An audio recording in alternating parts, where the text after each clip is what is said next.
दोस्तों, सर्दियों की सुबह 10 नवंबर 1483 जर्मनी के एक छोटे से कस्बे आइसलीवन में एक बच्चे का जन्म हुआ जिसका नाम मार्टिन लूथर रखा गया। यह वही जर्मनी था जिसे उस समय पवित्र रोमन साम्राज्य कहा जाता था, जहां चर्च और सम्राट मिलकर जनता की धार्मिक और सामाजिक जिंदगियों पर शासन किया करते थे।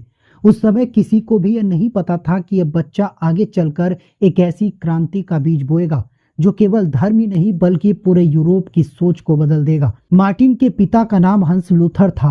वे एक मेहनती और ईमानदार मजदूर थे जो तांबे के खदान में काम किया करते थे। उनका सपना था कि उनका बेटा बड़ा होकर एक प्रसिद्ध वकील बने ताकि परिवार को गरीबी से मुक्ति दिला सके। मार्टिन की मां मार्गरेट लूथर एक धार्मिक और सख्त महिला थी जो ईश्वर से डरने और अनुशासित जीवन जीने में विश्वास रखती थी। मार्टिन का बचपन काफी कठिन रहा। उन्हें कई बार सख्ती और अनुशासन का सामना करना पड़ा, लेकिन इससे उनके मन में गहरी सोच और संवेदना भी विकसित हुई। जब मार्टिन केवल 1 साल के थे, उनका परिवार पास ही के शहर मंसफील्ड में आकर बस गया। यहाँ उनके पिता ने खदानों का अपना काम बढ़ाया और परिवार की स्थिति थोड़ी सुधरी।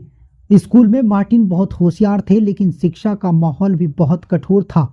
शिक्षकों को छड़ी और माता पिता की डांट उनकी रोजमर्रा की जिंदगी का हिस्सा थी। मार्टिन ने अपनी प्रारंभिक शिक्षा मंसफील्ड, मैग्डेबर्ग और आइसनाख जैसे शहरों में पूरी की। जब वह केवल 16 वर्ष के हुए तो उन्हें 1501 में एरफुट विश्वविद्यालय में दाखिला मिला। वहां उन्होंने कला और दर्शन की पढ़ाई की। वे यूनानी, लैटिन और धर्मशास्त्र की गहराई से पढ़ाई करने लगे। उनके पिता की योजना थी कि वे कानून की पढ़ाई करें, लेकिन नियति को कुछ और ही मंजूर था। एक दिन 2 जुलाई साल 1505 को मार्टिन एरफुट से अपने घर की ओर लौट रहे थे। रास्ते में एक भयंकर आंधी आई और बिजली उनके पास आकर गिरी। डर के मारे उन्होंने घुटनों पर गिरकर प्रार्थना की कि हे संत ऐना, मुझे बचा लो, मैं मठ में चला जाऊंगा। यह कोई साधारण प्रार्थना नहीं थी। यह एक युवा आत्मा के भीतर की पीड़ा और सवालों की अभिव्यक्ति थी। और कुछ ही हफ्तों बाद उन्होंने कानून की पढ़ाई छोड़ दी और एरफुट के ऑगस्टीनियन मठ में शामिल हो गए। यह निर्णय उनके पिता को बहुत खल गया। उन्होंने कहा कि यह एक मूर्खतापूर्ण निर्णय है। भगवान के डर से धर्म को नहीं अपनाना चाहिए। लेकिन मार्टिन का निर्णय पक्का था। अब उनका जीवन तपस्या, प्रार्थना, अध्ययन और आत्म शुद्धि के लिए समर्पित हो चुका था। मठ में रहते हुए उन्होंने ईश्वर को खोजने का प्रयास किया। उन्होंने कठिन उपवास किए, बार बार प्रायश्चित किए, अपने अपराधों की सूची बनाकर घंटों तक रोते रहे। लेकिन उनके मन में यह प्रश्न गहराता जा रहा था कि क्या मैं सच में ईश्वर से मिल सकता हूँ? क्या मैं उतना पवित्र हूँ जितना भगवान चाहता है? उन्हें बार बार यह लगता था कि वह कभी भी परमेश्वर के न्याय के योग्य नहीं बन पाएंगे। इसी मठ में उन्होंने बाइबल का गंभीर अध्ययन करना शुरू किया। वह यूनानी और हिब्रू भाषाओं में बाइबल पढ़ने लगे ताकि मूल ग्रंथों की गहराई को समझ सके। धीरे धीरे उन्होंने पाया कि ईश्वर का प्रेम केवल डर और पाप से नहीं बल्कि विश्वास से मिलता है। और यहीं से जन्म हुआ उनके सबसे बड़े सिद्धांत का, जस्टिफिकेशन बाय फेथ अलोन, यानी मनुष्य केवल ईश्वर पर विश्वास के बल पर उद्धार पा सकता है, न कि केवल अच्छे कर्मों या चर्च के नियमों से। इस विचार ने उनके भीतर तूफान पैदा कर दिया था। यह उस समय की कैथोलिक चर्च की मान्यता से बिल्कुल अलग था, जो कहती थी कि मोक्ष पाने के लिए विश्वास के साथ साथ चर्च के आदेश, पवित्र संस्कार और अच्छे कर्म आवश्यक होते हैं। मार्टिन को यह सब अब खोखला लगने लगा था। मठ में उनके गुणों को देखकर उन्हें शिक्षा कार्य के लिए चुना गया और 1508 में विटनबर्ग विश्वविद्यालय भेजा गया। वहां उन्होंने धर्मशास्त्र पढ़ाया और साथ ही अपनी पढ़ाई भी जारी रखी। 1507 में वे पादरी बने और 1512 में उन्होंने थियोलॉजी में डॉक्टरेट की डिग्री हासिल की। अब वे विटनबर्ग विश्वविद्यालय में बाइबल का व्याख्यान देने लगे। लेकिन बाइबल पढ़ते पढ़ते उनकी आंखें उस सच्चाई की ओर खुलने लगी जिसे चर्च वर्षों से छुपा रहा था। उन्हें लगा कि चर्च ईश्वर के वचनों को अपने लाभ के लिए इस्तेमाल कर रहा है। वह सामान्य जनता को बाइबल की भाषा यानी लैटिन भाषा को समझने नहीं देता था और पाप के बदले पैसे लेकर उन्हें मोक्ष बेचता था, जिसे इंडल्जेंस कहा गया। यहीं से लूथर की जीवन की दिशा बदलने लगी और अब यह बदलाव केवल उनकी नहीं बल्कि पूरे विश्व की चेतना को छूने वाला था। विटनबर्ग विश्वविद्यालय में पढ़ाते हुए लूथर ने बाइबल के उस हिस्से पर विशेष ध्यान दिया जो रोमियो की चिट्ठी में लिखा था, न्याय व्यक्ति विश्वास से जीवित रहेगा। ये वाक्य उनके भीतर गूंजता रहा। वे समझ गए कि मोक्ष का मार्ग केवल विश्वास से होकर जाता है, न कि चर्च द्वारा बेचे गए इंडल्जेंस से। और यही वह विचार था जो आगे चलकर उनके जीवन की सबसे बड़ी लड़ाई का कारण बना। उस समय चर्च के पास अपार शक्ति हुआ करती थी। पोप जो रोम में बैठा होता था, उसे न केवल धार्मिक मामलों में सर्वोच्च माना जाता था, बल्कि उसे ईश्वर का प्रतिनिधि भी समझा जाता था। चर्च की हर बात अंतिम मानी जाती थी। लोगों को सिखाया जाता था कि यदि उन्होंने कोई पाप किया है तो उसे क्षमा करवाने के लिए चर्च से विशेष प्रमाण पत्र यानी इंडल्जेंस खरीदना होगा। यह एक तरह का मोक्ष का टिकट हुआ करता था। पैसे दो और पाप से मुक्ति पाओ। लूथर को यह व्यवस्था अंदर तक हिला देने वाली लगी। उन्हें लगा कि यह केवल धर्म का व्यापार है। और जब उन्होंने देखा कि एक व्यक्ति जोहान जर्मनी में घूम घूम कर यह इंडल्जेंस बेच रहा है और कह रहा है जैसे ही सिक्का पेटी में गिरता है आत्मा स्वर्ग में पहुंचती है, तो लूथर ने चुप रहना अपराध समझा। 31 अक्टूबर 1517 को मार्टिन लूथर ने विटनबर्ग के चर्च के दरवाजे पर 95 थीसिस टांगी। यह एक सार्वजनिक घोषणा थी जिसमें उन्होंने चर्च की इंडल्जेंस नीति पर 95 सवाल खड़े किए थे। यह एक शांतिपूर्ण विरोध था, लेकिन इसकी गूंज पूरे यूरोप में फैल गई। इन 95 बिंदुओं में लूथर ने कहा कि पाप की क्षमा केवल ईश्वर दे सकता है, कोई चर्च नहीं। यदि पोप के पास वास्तव में क्षमा देने की शक्ति है तो उसे बिना पैसे लिए सबको क्षमा कर देना चाहिए।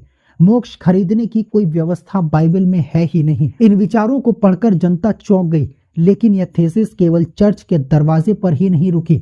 गुटेनबर्ग की प्रिंटिंग प्रेस, जो उस समय नई तकनीक थी, उसकी मदद से यह दस्तावेज हजारों की संख्या में छपकर पूरे यूरोप में फैल गया और अचानक एक मठवासी प्रोफेसर का नाम हर जगह लिया जाने लगा। चर्च ने इसे चुनौती के रूप में लिया और 1518 में लूथर को ऑक्सबर्ग शहर बुलाया गया, जहां चर्च के प्रतिनिधि कार्डिनल कैजेटान ने उनसे माफी मांगने को कहा। लेकिन लूथर ने कहा, मैं केवल बाइबल के शब्दों के प्रति उत्तरदायी हूँ। 1519 में लूथर ने एक और वाद विवाद में हिस्सा लिया, लाइप्जिग डिबेट, जहां उन्होंने खुलकर कहा कि पोप और चर्च की परिषदें गलत हो सकती हैं और केवल बाइबल ही अंतिम सत्य है। यह बात उस समय क्रांतिकारी थी। पोप को यह स्वीकार नहीं था कि कोई उसकी सर्वोच्चता को चुनौती दे। अब मामला और गंभीर हो चुका था। 1520 में 10वें पोप लियो ने लूथर को एक पत्र भेजा, एक पोप बुल, जिसमें लिखा था कि अगर उन्होंने 60 दिनों में अपनी बातें वापस नहीं ली तो उन्हें चर्च से निष्कासित कर दिया जाएगा। जवाब में लूथर ने वह पत्र 10 दिसंबर 1520 को सार्वजनिक रूप से जलाकर यह साबित कर दिया कि अब वह डरने वालों में से नहीं है।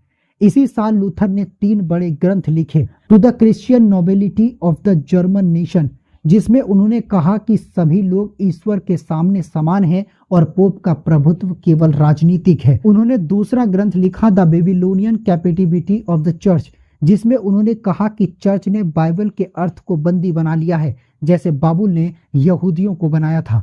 और उन्होंने तीसरा ग्रंथ लिखा, the freedom of A Christian, जिसमें उन्होंने लिखा कि एक सच्चा मसीह व्यक्ति आत्मा में स्वतंत्र होता है, चाहे वह बाहर से किसी का भी सेवक हो।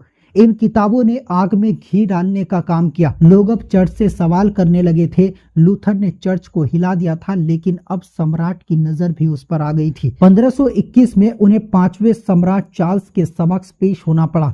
यह सभा डाइट ऑफ वर्म्स कहलाती थी। यहाँ लूथर से कहा गया कि वे अपने विचार वापस लें। लूथर ने पूरी सभा में कहा कि जब तक आप मुझे बाइबल से यह साबित नहीं करते कि मैं गलत हूँ, मैं अपने विचार वापस नहीं लूंगा। यही मेरी आत्मा की पुकार है। मैं यही कर सकता हूँ और मैं यही खड़ा हूँ और मैं कुछ और नहीं कर सकता। ये वाक्य इतिहास में अमर हो गया। Here I stand, I can do no other. इस सभा के बाद लूथर को अपराधी घोषित कर दिया गया। उनकी गिरफ्तारी का आदेश जारी हुआ, लेकिन उनके समर्थकों ने उन्हें गुप्त रूप से वार्टबर्ग के किले में छिपा दिया। वहां रहते हुए लूथर ने वह कार्य किया जो आज भी उनकी सबसे बड़ी देन मानी जाती है। उन्होंने बाइबल का जर्मन भाषा में अनुवाद शुरू किया। उन्होंने यूनानी और हिब्रू मूल ग्रंथों से अनुवाद किया ताकि आम आदमी भी ईश्वर के वचनों को अपनी भाषा में समझ सके। यह केवल भाषाई कार्य नहीं था, यह पूरी मानसिकता बदल देने वाली घटना थी। अब लोग खुद बाइबल पढ़ सकते थे, चर्च पर निर्भर नहीं रहना पड़ता था। यह विचार कि हर व्यक्ति ईश्वर के सामने स्वतंत्र है, कि बाइबल सभी के लिए है, कि विश्वास ही उद्धार का आधार है, इन बातों ने यूरोप में धार्मिक स्वतंत्रता की नींव रखी और अब सुधार आंदोलन केवल एक व्यक्ति का नहीं रह गया था, यह जन आंदोलन बन चुका था। वार्टबर्ग किले की ऊंची दीवारों के पीछे जहां बाहर दुनिया लूथर को खलनायक और नायक दोनों की तरह देख रही थी, वहीं वह अकेला बैठा ईश्वर के शब्दों को आम जनता की भाषा में लाने की पूरी निष्ठा से काम कर रहा था। उन्होंने बाइबल के नए नियम का अनुवाद ग्रीक भाषा से सीधे जर्मन में करना शुरू किया ताकि आम लोग भी उसे पढ़ सकें और समझ सकें। इससे पहले बाइबल केवल लैटिन में उपलब्ध थी, जिसे केवल चर्च के पंडित और पादरी ही पढ़ सकते थे। लूथर ने न केवल अनुवाद किया बल्कि इसे उस भाषा में ढाला जिसमें लोग सोचते, बोलते और जीते थे। यह इतना महत्वपूर्ण काम था कि इसे आज भी जर्मन भाषा का जन्म कहा जाता है। 1534 में पूरी बाइबल का अनुवाद पूरा हो गया था। इस बीच लूथर के विचारों ने पूरे जर्मन में हलचल मचाकर रख दी थी। लोगों को लगा कि अब उन्हें चर्च के माध्यम से ईश्वर तक पहुंचने की जरूरत नहीं है, क्योंकि बाइबल खुद बोल रही थी और वह अब उनकी अपनी भाषा में थी। लेकिन हर परिवर्तन अपने साथ जटिलताएं भी लेकर आता है। 1524 से 1525 में जर्मनी में किसान विद्रोह हुआ। गरीब किसान जिन्होंने सदियों से जमींदारों और चर्च के अत्याचार सहे थे, अब लूथर की शिक्षाओं से प्रेरणा लेकर विद्रोह पर उतर आए थे। उन्होंने कहा कि अगर ईश्वर के सामने सभी समान हैं, तो फिर हम गरीब क्यों रहें। लेकिन लूथर ने इस विद्रोह का समर्थन नहीं किया। उन्होंने कहा कि ईश्वर की समानता आत्मा की है, सामाजिक क्रांति तलवार से नहीं होती। उन्होंने किसानों को संयम रखने और सुधार शांतिपूर्ण ढंग से करने की सलाह दी। इससे कई लोग उनसे नाराज हो गए, लेकिन लूथर ने अपने सिद्धांतों को नहीं छोड़ा। इसी समय लूथर ने एक और साहसी कदम उठाया। उन्होंने 1525 में कैथरीन वॉन बोरा से विवाह कर लिया। कैथरीन एक पूर्व नन थी जो सुधार आंदोलन से प्रभावित होकर मठ छोड़ चुकी थी। यह विवाह केवल व्यक्तिगत नहीं था, बल्कि उस विचार का प्रतीक भी था कि पादरी भी विवाह कर सकते हैं और धर्म में मानवीय संबंधों को स्थान मिलना चाहिए। उनका यह गृहस्थ जीवन बड़ा प्रेरणादायक रहा। लूथर और कैथरीन के 6 बच्चे हुए। उनका घर एक प्रकार का ओपन स्कूल बन गया था, जहां छात्र, साथी, आम लोग सभी आते, बहस करते, भोजन करते और धर्म शास्त्र पर चर्चा करते थे। यह उनके विचारों के प्रयोग की प्रयोगशाला जैसा था। अब लूथर केवल एक सुधारक या विद्रोही नहीं थे, वह एक पिता, शिक्षक, लेखक, संगीतज्ञ और समाज सुधारक बन चुके थे। उन्होंने गीत लिखे, उपदेश दिए, किताबें प्रकाशित की और अनगिनत लोगों को उस विश्वास से जोड़ा जो भय से नहीं प्रेम से जुड़ता है। इस बीच उनके विचार और भी अधिक गहरे होते गए। उनका सबसे प्रसिद्ध सिद्धांत जस्टिफिकेशन बाय फेथ था, जिसका अर्थ है मनुष्य केवल ईश्वर में विश्वास के बल पर मोक्ष प्राप्त कर सकता है, न कि अपने कर्मों या चर्च की कृपा से। यह विचार उनके अन्य सिद्धांतों से जुड़ता था। उन्होंने कहा कि केवल बाइबल ही अंतिम और सर्वोच्च सत्य है, केवल विश्वास ही मोक्ष का आधार है, केवल ईश्वर की कृपा से ही उद्धार संभव है, केवल मसीह ही उद्धार का माध्यम है, कोई पादरी या कोई पोप नहीं, और सभी महिमा केवल ईश्वर को प्राप्त होनी चाहिए। ये 5 विचार लूथर के आंदोलन की नींव बन गए। यह आंदोलन आगे चलकर प्रोटेस्टेंट सुधार के नाम से जाना गया। कैथोलिक चर्च ने भी इसका जवाब देने की कोशिश की। 1545 में ट्रेंट की परिषद बुलाई गई, जिसमें चर्च ने अपने सिद्धांतों की पुनः पुष्टि की और लूथर की बातों को विधर्मी करार दिया। लेकिन अब लूथर की आवाज केवल लूथर तक सीमित नहीं रह गई थी। उनके साथी फिलिप मेलांथन ने उनके विचारों को और व्यवस्थित रूप दिया था। ज्विंगली और काल्विन जैसे सुधारकों ने भी अपने अपने देशों में स्वतंत्र रूप से इसी आंदोलन को आगे बढ़ाया था। लूथर की शिक्षाओं ने न केवल चर्च को बल्कि यूरोप की राजनीति, शिक्षा, भाषा और समाज को भी बदल दिया था। यह भी ध्यान देने योग्य है कि लूथर ने कई ऐसे बारीक अंतर समझाए जो पहले केवल विद्वान लोग ही जानते थे। जैसे उन्होंने बताया कि बाइबल के लैटिन संस्करण में कई शब्दों का अनुवाद गलत है। उदाहरण के लिए पश्चाताप करो को लैटिन में प्रायश्चित करो लिखा गया, जिससे ऐसा लगा कि चर्च के नियमों का पालन ही मोक्ष देगा। लेकिन लूथर ने ग्रीक मूल शब्द से समझाया कि इसका सही अर्थ है मन परिवर्तन करना। ऐसे ही कई टेक्निकल अंतर, अनुवाद की गलतियां और बाइबल की व्याख्या को लूथर ने सरलता से जनता के सामने रखा। उन्होंने दिखाया कि कैसे चर्च की शक्ति कुछ शब्दों की गलत व्याख्या पर टिकी थी। इसी से लूथर की सबसे बड़ी बात सामने आई कि हर व्यक्ति को अधिकार है कि वह बाइबल को खुद पढ़े, समझे और विश्वास करे।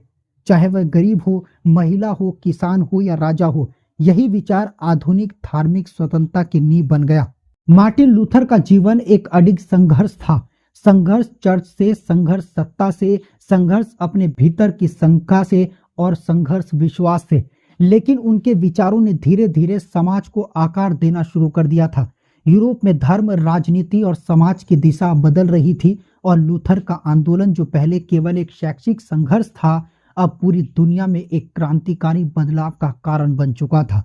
लूथर के जीवन के अंतिम वर्षों में शारीरिक और मानसिक दोनों ही प्रकार के संघर्ष हुए थे। उनका स्वास्थ्य खराब होने लगा था, खासकर उनके पेट और गुर्दे की बीमारी के कारण। लेकिन इससे उनकी आवाज में कोई कमी नहीं आई। वह 1529 में हेमन लिखने में व्यस्त थे, जिसमें उन्होंने लिखा कि सिर्फ ईश्वर ही सबका मार्गदर्शक है। यह उनके जीवन के दर्शन का प्रतीक था, ईश्वर पर विश्वास और अधिक अकेला विश्वास। उन्होंने 1530 में ऑक्सबर्ग सम्मेलन में अपनी अनुपस्थिति के बावजूद चर्च के खिलाफ अपना आंदोलन जारी रखा।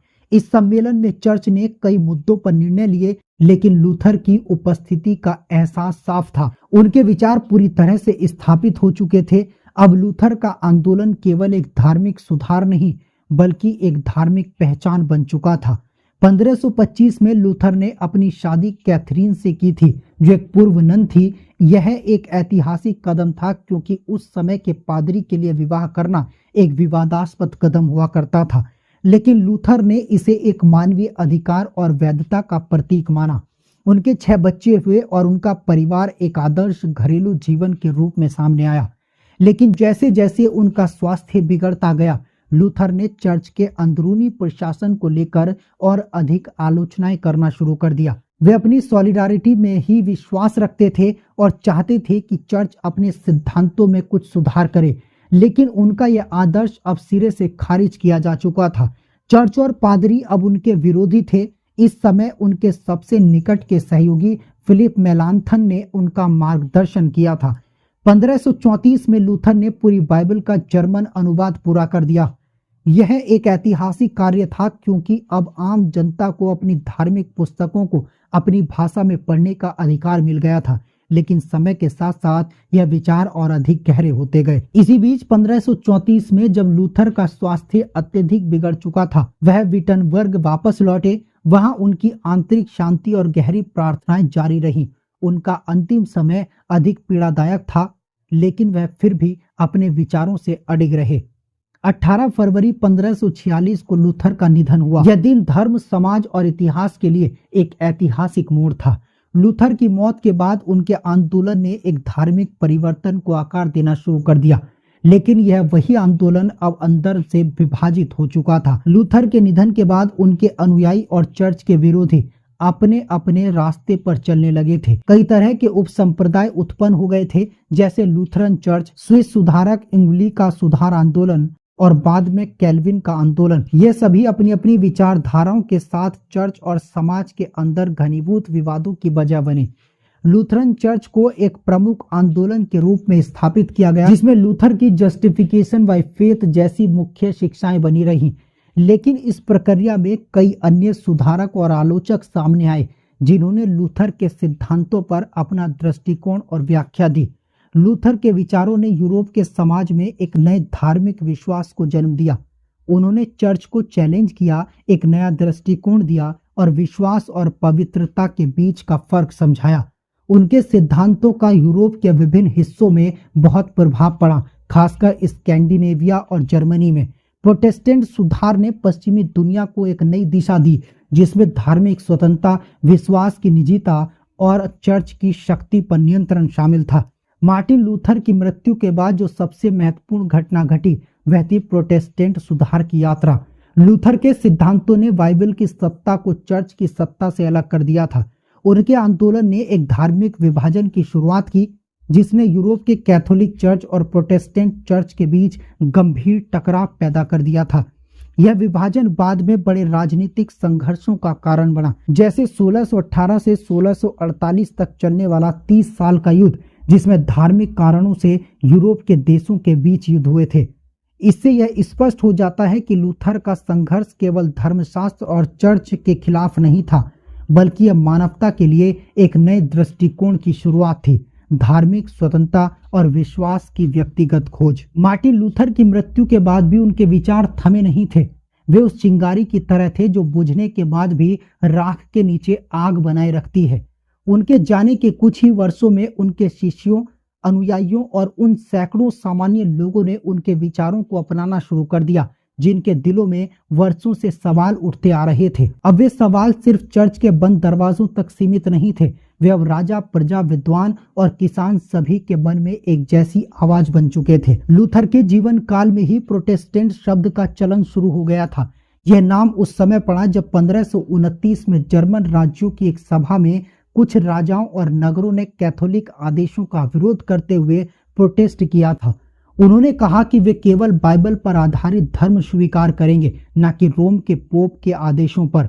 यह आवाज सीधे तौर पर लूथर की शिक्षाओं से प्रेरित थी और इसी से शुरू हुआ वह आंदोलन जिसे हम आज प्रोटेस्टेंट रिफॉर्मेशन के नाम से जानते हैं। लूथर का सबसे बड़ा योगदान यह था कि उन्होंने ईश्वर को फिर से लोगों के करीब ला दिया था। उन्होंने ये मान्यता दी थी कि ईश्वर के साथ संबंध के लिए ना तो कोई मध्यस्थ चाहिए और ना कोई विशेष भाषा। उन्होंने बाइबल का जर्मन अनुवाद किया ताकि आम लोग भी ईश्वर के शब्दों को खुद पढ़ सकें, समझ सकें और उन्हें महसूस कर सकें। उनके इस प्रयास ने यूरोप के धार्मिक ढांचे को पूरी तरह हिला दिया था। पहले जहां चर्च की शक्ति केवल लैटिन भाषा में थी, अब ज्ञान की कुंजी हर हाथ में पहुंचने लगी थी। लूथर का यह भी मानना था कि उद्धार केवल विश्वास से मिलता है, यानी सिर्फ ईश्वर पर पूर्ण विश्वास के आधार पर ही मानव को मुक्ति मिल सकती है, ना कि चर्च को पैसे देकर या किसी विशेष कर्मकांड से। यह विचार उस समय एक क्रांति जैसा था, क्योंकि इससे चर्च की वह पूरी व्यवस्था ही चरमरा गई थी जिसमें पैसे लेकर पाप मुक्ति के प्रमाण पत्र दिए जाते थे। उनकी शिक्षाओं में एक सिद्धांत प्रमुख था, केवल शास्त्र ही अंतिम सत्य है। इसका अर्थ यह था कि ईश्वर के आदेश सिर्फ बाइबल में मिलते हैं, न कि पोप या पादरियों की बातों में। इससे चर्च की सर्वोच्चता पर सीधा प्रहार हुआ। लेकिन जैसे जैसे यह आंदोलन फैला वैसे वैसे इसमें भी मतभेद और विविधता आने लगी। लूथरनिज्म के भीतर कई शाखाएं बनने लगी। कुछ लोगों ने लूथर की शिक्षाओं को और भी सख्त रूप में अपनाया, तो कुछ ने उसमें उदारता लाई। ये मतभेद छोटे नहीं थे। इन्हीं मतभेदों के कारण आगे चलकर लूथरन, रिफॉर्म्ड और फिर कैल्विनिस्ट जैसे नए उपसंप्रदाय बने। जॉन कैल्विन, जो फ्रांस से थे और जिनका प्रभाव स्विट्जरलैंड में गहरा था, उन्होंने भी प्रोटेस्टेंट विचारधारा को आगे बढ़ाया, लेकिन अपनी कुछ भिन्न मान्यताओं के साथ, जैसे कि पूर्व निर्धारण, यानी यह विश्वास कि ईश्वर ने पहले से तय कर रखा है कि कौन उद्धार पाएगा और कौन नहीं। मार्टिन लूथर स्वयं कभी नहीं चाहते थे कि इतने सारे संप्रदाय बने। वे बस एक सत्य की खोज में निकले थे। वे चाहते थे कि चर्च सुधरे, बाइबल के अनुसार चले और सच्ची आस्था को अपनाए। लेकिन जब विचार समाज में पहुंचते हैं तो वे अपने रास्ते खुद बनाते हैं, और यही हुआ लूथर की शिक्षाओं के साथ भी। राजनीतिक स्तर पर भी लूथर के विचारों का गहरा असर पड़ा। पहले जहां राजा और चर्च मिलकर जनता पर शासन करते थे, अब राजाओं ने देखा कि यदि वे पोप के अधीन नहीं रहेंगे तो उन्हें भी ज्यादा स्वतंत्रता मिल सकती है। जर्मनी में कई राजाओं ने लूथर का समर्थन इसलिए किया क्योंकि इससे वे रोम की सत्ता से आजाद हो सकते थे।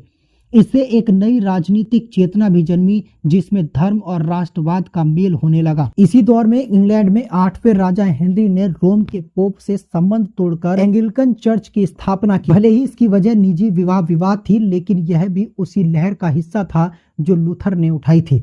लूथर की शिक्षाओं के कारण शिक्षा का प्रसार भी हुआ। उन्होंने स्कूलों और विश्वविद्यालयों की आवश्यकता पर जोर दिया ताकि हर व्यक्ति बाइबल पढ़ सके और खुद निर्णय ले सके।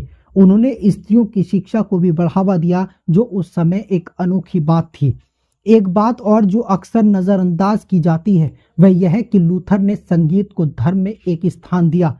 उन्होंने कई भजन खुद लिखे, जिनमें सबसे प्रसिद्ध है a mighty fortress is our God.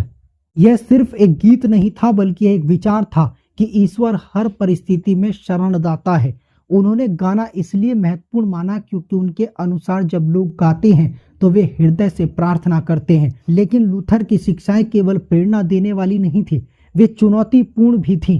कई कैथोलिक पादरियों और धर्म गुरुओं ने उन्हें गलत ठहराया, उनके खिलाफ किताबें लिखी गई, उपहास किया गया, उन्हें धार्मिक विघटनकारी बताया गया। लेकिन हर आलोचना के बाद लूथर की बातें और मजबूत होती गई, क्योंकि अब चर्च से बाहर भी सत्य को जानने की प्यास जग चुकी थी। उनकी मृत्यु के बाद भी लूथरन चर्च ने उनका काम जारी रखा, लेकिन जैसे जैसे समय बीता उसमें भी संस्थागत ढांचे बनने लगे। अलग अलग देशों में लूथरनिज्म के अलग रूप बने। सभी ने मूल विचारों को अपनी अपनी भाषा और संस्कृति के अनुसार ढाल लिया और फिर धीरे धीरे evangelical Lutheran, confessional Lutheran, liberal Lutheran जैसे उपसंप्रदाय सामने आए।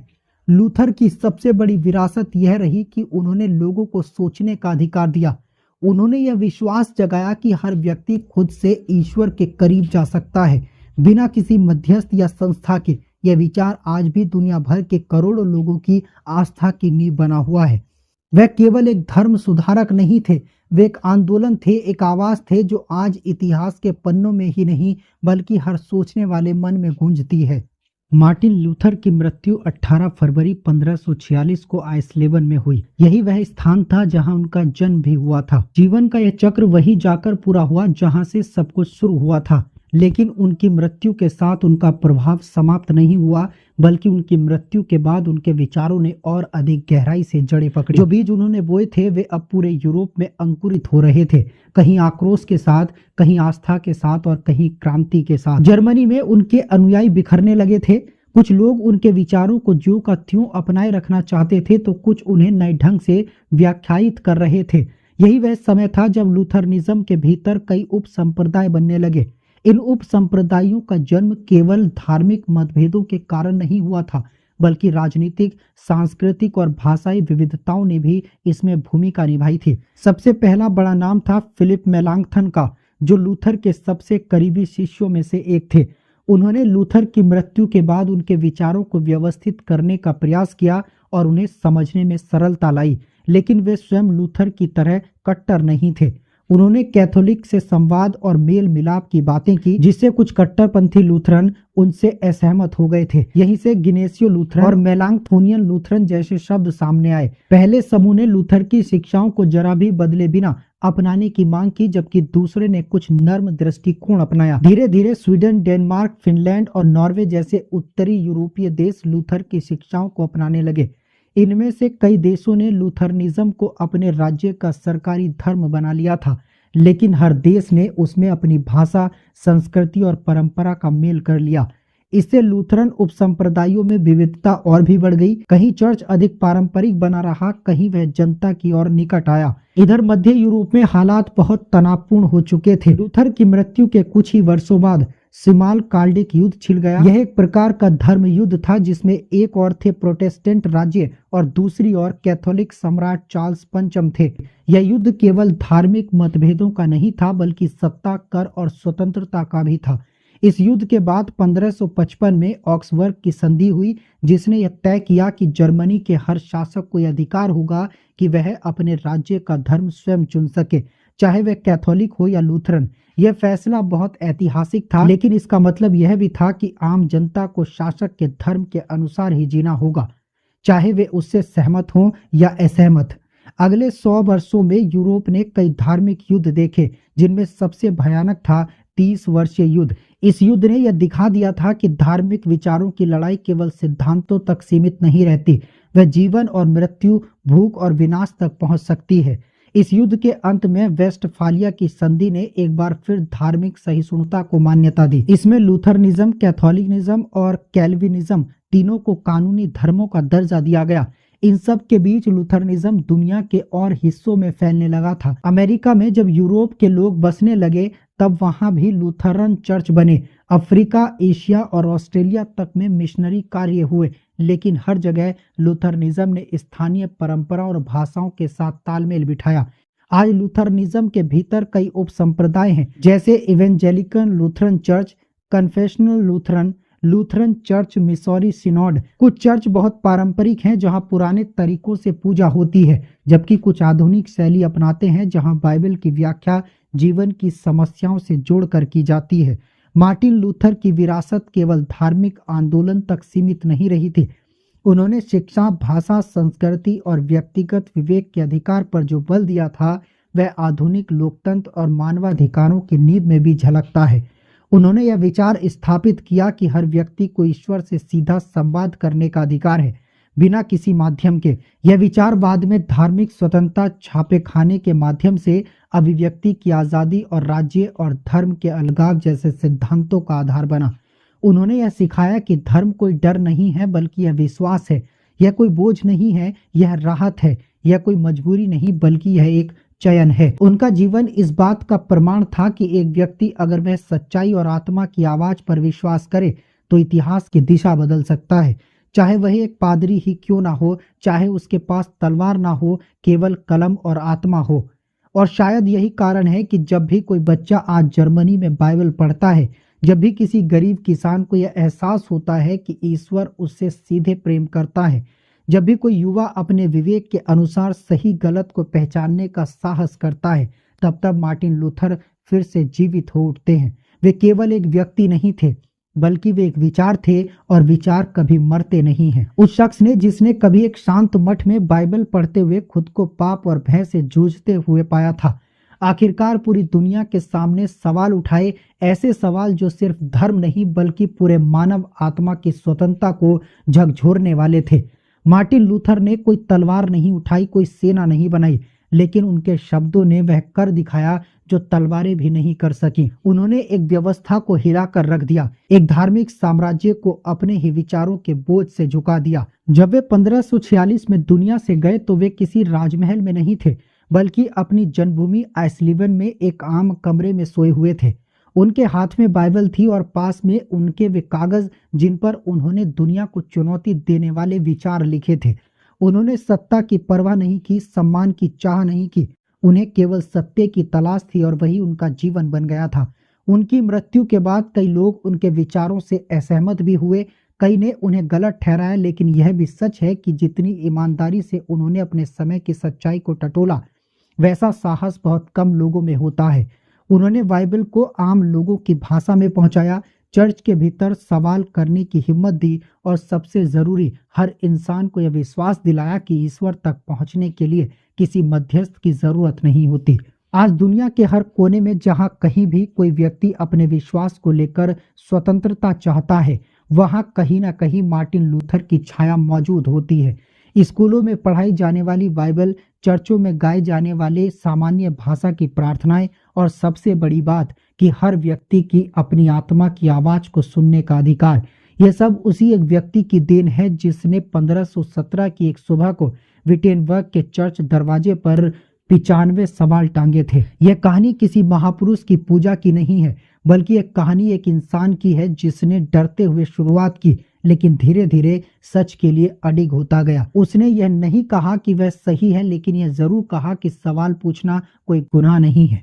मार्टिन लूथर का जीवन हमें यह सिखाता है कि जब भी कोई व्यवस्था हमारी आत्मा की स्वतंत्रता को दबाने लगे, तो सबसे पहले हमें बाइबल नहीं, नीतियों को नहीं, बल्कि अपने अंतर्मन की आवाज को सुनना चाहिए। शायद उसी आवाज में वह ईश्वर बोल रहा हो जिसकी खोज लूथर ने अपने जीवन भर की थी, और इस तरह एक आम इंसान की सच्चाई की तलाश ने इतिहास बदल दिया, हमेशा के लिए। दोस्तों, मार्टिन लूथर की एक कहानी आपको कैसी लगी, हमें कमेंट बॉक्स में ज़रूर बताएं, और हमें ये भी बताएं कि अगली कहानी आप किस टॉपिक पर सुनना चाहेंगे और किस व्यक्ति की जीवनी को आप सुनना चाहेंगे।